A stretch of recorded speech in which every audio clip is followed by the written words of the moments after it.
IPL 2026 కోసం ఆటగాళ్లను retain చేసుకునే టైం కంటే ముందుగానే 5 సార్లు ఛాంపియన్గా నిలిచిన ముంబై ఇండియన్స్ దిమ్మ తిరిగే ట్రేడ్ డీల్స్తో సందడి చేస్తుంది. రెండు టీమ్స్తో ట్రేడ్ ఒప్పందాలను ఫిక్స్ చేసుకుని ఇద్దరు మాజీ ఆటగాళ్లని తమ టీంలోకి తిరిగి తీసుకురాబోతుంది. ముంబై ఇండియన్స్ తన మొదటి డీల్లోనే క్రికెట్ ఫ్యాన్స్ ముద్దుగా లాడాన్ని పిలుచుకునే భారత ఆల్రౌండర్ అయిన శార్దుల్ ఠాకూర్ కోసం లక్నో సూపర్ జైంట్స్తో ట్రేడ్ చేసుకుంటుంది. లాస్ట్ ఇయర్ 2025 వేలంలో ఇతన్ని ఎవరు కొనుక్కోలేదు. కానీ ముసిన్ ఖాన్ ఇంజూరీ అయినప్పుడు అతని స్థానంలో శార్దుల్ ఠాకూర్ని లక్నో టీం 2 కోట్లకు రీప్లేస్మెంట్గా తీసుకుంది. ఆ సంవత్సరం లక్నో టీంకి మెయిన్ ఓపెనర్ బౌలర్గా శార్దుల్ ఎల్ఎస్జీకి అదిరిపోయి స్టార్ట్ అందించాడు. లాస్ట్ ఇయర్ 10 మ్యాచ్లు ఆడిన శార్దుల్ ఠాకూర్ ఏకంగా 11 వికెట్లు తీశాడు. అలాంటి మంచి పర్ఫార్మెన్స్ ఇచ్చిన శార్దుల్ ఠాకూర్ని ఎల్ఎస్జీ ఎందుకు వదిలేస్తుందో అర్థం కావట్లేదు. పైగా శార్దుల్కి రీప్లేస్గా ఎందుకు పనికిరాని అర్జున్ టెండూల్కర్ని తీసుకుంటున్నారు. ఇది ఎల్ఎస్జీకి మాత్రం పరమ చెత్త డీల్. ఎందుకంటే అర్జున్ టెండూల్కర్ని ఇన్ని రోజులు ముంబై ఇండియన్స్ సచిన్ మీద గౌరవంతో తీసుకునేవాళ్ళు. తీసుకున్నా కూడా అతన్ని డమ్మీ ప్లేయర్గా బెంచ్ పైన కూర్చోబెట్టేవాళ్ళు. ఒకసారి పాపమని అర్జున్ టెండూల్కర్ ఛాన్స్ ఇస్తే అతను బౌలింగ్లో 6ల మూత మోగించారు. దీంతో ఓవర్ కంప్లీట్ అవ్వగానే ఇంజరీ పేరుతో కావాలనే మ్యాచ్ మధ్యలో నుంచి వెళ్ళిపోయి తప్పించుకున్నాడు. అర్జున్ టెండూల్కర్ అనేవాడు ఐపీఎల్లో రాణించగలిగేంత గొప్ప బౌలర్ అయితే కాదు. అలాంటి ప్లేయర్ని లక్నో ఎందుకు తీసుకుందో అర్థం కావట్లేదు. శార్దుల్ ఠాకూర్ రాకతో ముంబై మాత్రం చాలా బెనిఫిట్స్ ఉన్నాయి. ఇతను బౌలింగ్తో పాటు బ్యాటింగ్ కూడా చేయగలుగుతాడు. కాబట్టి ఇతను రాకతో ఎంఐ టీంకి లోయర్ ఆర్డర్లో కూడా బలం పెరుగుతుంది. అయితే ముంబై ఇండియన్స్ శార్దుల్ ఠాకూర్ ట్రేడ్ని ప్రకటించిన కొద్ది నిమిషాలకే తమ రెండవ డీల్ని కూడా అనౌన్స్ చేసింది. అతనే వెస్టిండీస్ ఆల్రౌండర్ అయిన షెర్మన్ రూథర్ఫర్డ్. ఇతన్ని ఎంఐ గుజరాత్ టీం నుంచి ట్రేడ్ ద్వారా దక్కించుకోబోతుంది. ఈ రూథర్ఫర్డ్ గుజరాత్కి 2.6 కోట్లకు అమ్ముడుపోయాడు. ఇప్పుడు అదే ధరకు ఎంఐ టీంలోకి మారబోతున్నాడు. ఇతను వెస్టిండీస్కి సంబంధించిన భారీ హిట్టర్. ఇతను ఫినిషర్గా వచ్చి అవలేలుగా సిక్సర్లు బౌండరీలు కొడతాడు. లాస్ట్ ఇయర్ కూడా జీటీకి ఫినిషర్గా వచ్చి 13 మ్యాచ్లోనే 291 పరుగులు చేశాడు. డెత్ ఓవర్లో కనుక ఇతను బ్యాటింగ్లో ఉంటే మాత్రం ఇతను ఆపడం చాలా కష్టం. పైగా ఐపీఎల్ చరిత్రలో 2 సార్లు ట్రేడ్ చేయబడిన మొట్టమొదటి విదేశీ ప్లేయర్కు కూడా రూథర్ఫర్డ్కి మంచి రికార్డు ఉంది.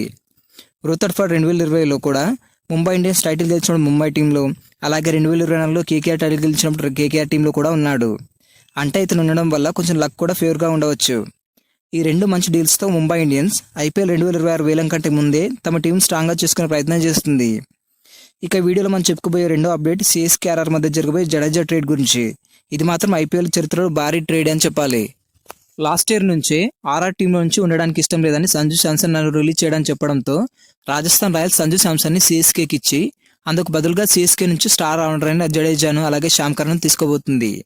ఈ ట్రేడ్పై రూమర్స్ వచ్చినప్పటి నుంచి సంజు కోసం టీంలో ఎప్పటి నుంచో ఉంటూ ధోని తర్వాత సిఎస్కేకి అంతటి పేరు తెచ్చుకున్న జడేజాను సిఎస్కే ఎప్పటికీ వదులుకోవాలని ఫ్యాన్స్ గట్టి నమ్మకంతో ఉన్నారు. కానీ ఇది ధోనీకే యాజ్ ఏ ప్లేయర్గా లాస్ట్ సీజన్ కాబట్టి ఫ్యూచర్లో కెప్టెన్సీ కోసం సంజుని తీసుకుని జడేజాను ఇవ్వడానికి సిఎస్కే సిద్ధమైంది. ఇలా జడేజాను వదిలేసుకోవడం సిఎస్కే మాజీ ప్లేయర్ అయిన సురేష్ రైనాకు కూడా అస్సలు ఇష్టం లేదు. కానీ ట్రేడింగ్ సంబంధించి అంతా సిద్ధమైపోయింది. 2 టీమ్స్ మధ్య ఒప్పందం కూడా కుదిరిపోయింది. కానీ ఇన్ని రోజులు ఒకే టీంలో ఉండి ఇప్పుడు సడన్గా వెళ్ళిపోమంటే జడేజా అంత ఈజీగా ఎందుకు ఒప్పుకుంటాడు? అందుకే ఆర్ఆర్లోకి జడేజా వెళ్ళాలంటే ఈ కండిషన్ ఖచ్చితంగా పాటించాలని మన జిడ్డుబాయ్ ఆర్ఆర్ ముందు ఒక పెద్ద ఫిట్టింగ్ అయితే పెట్టాడు. ఇంతకా ఫిట్టింగ్ ఏంటో తెలుసా?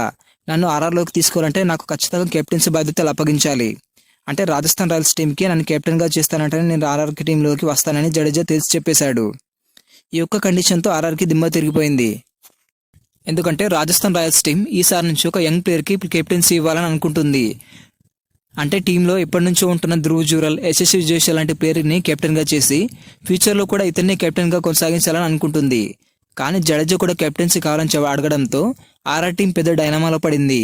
మరి ఆర్ఆర్ టీం దీనికి ఒప్పుకుంటుందా లేదా అనేది అఫీషియల్ అనౌన్స్మెంట్ వచ్చే వరకు తెలియదు. ఇందులో ఒక ఇంట్రెస్టింగ్ విషయం ఏంటంటే రవీంద్ర జడేజా తన ఐపీఎల్ కెరీర్ని 2008లో రాజస్థాన్ రాయల్స్తోనే ప్రారంభించాడు. ఆ సంవత్సరంలోనే మొదటి ఐపీఎల్ని రాజస్థానే గెలుచుకుంది. ఇప్పుడు దాదాపుగా 18 సంవత్సరాల తర్వాత మళ్ళీ తిరిగి అదే టీంలోకి కెప్టెన్గా వెళ్ళే అవకాశాలు కనిపిస్తున్నాయి. అంటే ఒక రకంగా జడేజా తన హోమ్ టీంకి తిరిగి వెళ్ళడం లాంటిది. ఈ డీల్ జరిగితే కనుక రాజస్థాన్ ఎంతో అనుభవం ఉన్న ఆల్రౌండర్ని, అలాగే ఒక పేస్ ఆల్రౌండర్ అయిన శ్యామ్ కర్ణ్ కూడా అదనంగా పొందొచ్చు.